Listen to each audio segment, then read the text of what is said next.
கிருஷ்ணாபுரத்தை சேர்ந்த வேல்முருகன் அவர்களின் மகன் குமார் 22 வயது ஆண் நபர் ஒரு சாலை விபத்து ஏற்பட்டு அழைத்து வரப்பட்டார். அவருக்கு வலது தொடையிலே முன்பக்கமாகவும் உள்பக்கமாகவும், அதாவது ஆன்டிரோ மீடியல் ஆஸ்பெக்ட்ல ஒரு காயம் 13x3 x 2 சென்டிமீட்டர் அளவில் ஒரு காயம் இருந்தது. அந்த காயத்தை பார்த்த பொழுது வெறும் காயம் மட்டுமே இருந்தது. அவரும் அந்த காயத்துக்கு உண்டான வழிநிலையில் தான் இருந்தார். அதனால் அவருக்கு அந்த காயத்திலே அதீத இரத்தப்போக்கு இருந்ததனால் உடனடியாக அந்த காயம் தையலிடப்பட்டு இரத்தப்போக்கு தடுக்கப்பட்டது. அதன் பிறகு அவருக்கு தேவையான முதல் உதவி, ஆன்டிபயோட்டிக்ஸ், அப்புறம் இன்ஜெக்ஷன், டிடி, அப்புறம் வலி நிவாரணி எல்லாமே கொடுக்கப்பட்டது.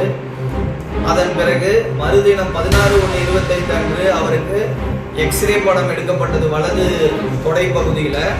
அதில் உள்ள தொடை பகுதியில் உள்ள ஃபாரின் பாடி, அதாவது ஃபாரின் பாடினா இப்போ வெளியிலேருந்து இருக்க வேறு ஏதோ ஒரு பொருள் குத்தப்பட்டு உள்ளே இருந்ததுன்னு கண்டறியப்பட்டது. மீண்டும் எக்ஸ்ரேல அந்த மாதிரி இருந்த டவுட் இருந்ததுனால அதே வலது தொடை பகுதிக்கு சிடி ஸ்கேன் எடுக்கப்பட்டது. அதிலும் அது கண்டறியப்பட்ட பொழுது அந்த பைக்கில் இருக்கக்கூடிய ஹேண்ட்பார் பிரேக்கருடைய ஒரு பகுதியாக இருக்கும் என சந்தேகிக்கப்பட்டது. அந்த ஹேண்ட்பார் பிரேக் உடைந்து உள்ள போயிருக்கு. ஆனால் உள்ளே போயிருந்தாலும் அதற்கு அருகில் இருக்கக்கூடிய நம்ம முக்கியமாக காலுக்கு முழு ரத்தம் வரக்கூடிய ஃபிமரல் ஆர்டரி அல்லது அது கீழே இருக்கக்கூடிய பாப்புலேட்டரி ஆர்டரியில் பாதிப்பு இருக்குமோ என்கின்ற சந்தேகம் இருந்தது.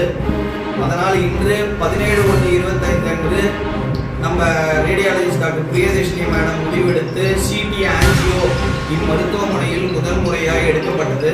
அந்த ஆன்ஜியோவிற்கு பிறகு அந்த இரத்த குழாய்க்கு அருகில் உள்ளது. ஆனால் அந்த இரத்த குழாயை இந்த கம்பி எந்தவித பாதிப்பையும் ஏற்படுத்தவில்லை என உறுதி செய்யப்பட்டது. ஏன்னா இன்னும் கொஞ்ச நாள் நம்ம விட்டோம்னா அந்த கம்பி அந்த இரத்த குழாயில் பாதிப்பு ஏற்படும் பொழுது கால் பாதிப்பு, இரத்த ஓட்ட பாதிப்பு காலுக்கு பிரச்சனை வரும். அதனால உடனடியாக இன்று நமது விருதாச்சலம் அரசு மருத்துவமனை அறுவை அரங்கில் மயக்க மருத்துவர் முத்துக்குமார், டாக்டர் ராதா மற்றும் எலும்பு முறிவு மருத்துவர்கள் டாக்டர் ராம்குமார், டாக்டர் ஆனந்த் மற்றும் செவிலியர்கள் அடங்கிய குழு இன்னைக்கு அது அறுவை சிகிச்சையின் மூலம் அதை வெளியே எடுத்தனர். இதில் முக்கியமான விஷயம் என்னன்னா, அந்த ஹேண்டில் பார் உடஞ்சி ஃபஸ்ட்டு உள்ளே போகும்போது தொடையின் முன்பகுதியில் போகுது, உள்ளே போய் நடுப்பகுதியில் பூந்து பின்பக்கம் போய் இருக்குது.